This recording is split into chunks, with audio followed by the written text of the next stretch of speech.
You know, they were talking about climate change yesterday, and now we're learning that scientists and researchers are looking at how to change the weather on purpose. That's right. Lasers now could one day manipulate rain and lightning. CBS This Morning contributor Michio Kaku is a physics professor at City College of New York. Professor, nice to see you. Extraordinary seeing Al Gore and Bill Clinton there together with Charlie, wasn't it? That's right, yeah. Yeah, they did not get into this discussion, though. But it is fascinating. I mean, lasers, really, to change the weather? That's right. Well, as Mark Twain once famously said, everyone complains about the weather, but no one ever does anything about it. Well, instead of doing a rain dance, we physicists are firing trillion-watt lasers into the sky to actually precipitate rain clouds and actually bring down lightning bolts. This is potentially a game changer. But this is experimental. It's experimental. However, in the laboratory so far it works. When you have water vapor and you have dust particles or ice crystals, you can precipitate rain. It condenses around the seeds. These seeds can also be created by laser beams. By firing trillion-watt lasers, you rip apart the electrons, creating what are called ions, and these ions act like seeds, like dust particles, bringing down rain and even lightning. Go ahead.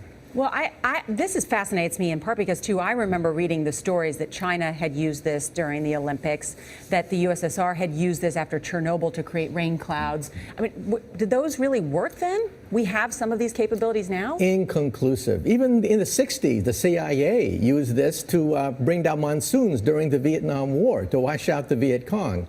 Governments have been playing with this thing. Alleged to. Alleged to, right. Yeah. Now, we realize that for decades now, these governments have been alleged to have experimented with weather control, but nothing conclusive. This time we're bringing in the laws of physics rather than simply waving our hands and uttering mumbo-jumbo. We're actually using trillion-watt lasers now. And in the laboratory, sure enough, they precipitate rain out of water vapor. Sure enough, you can actually bring down electricity down the beam. So what does it mean for drought areas that need to have rain for crops? And if they don't have them, there's the consequences of famine.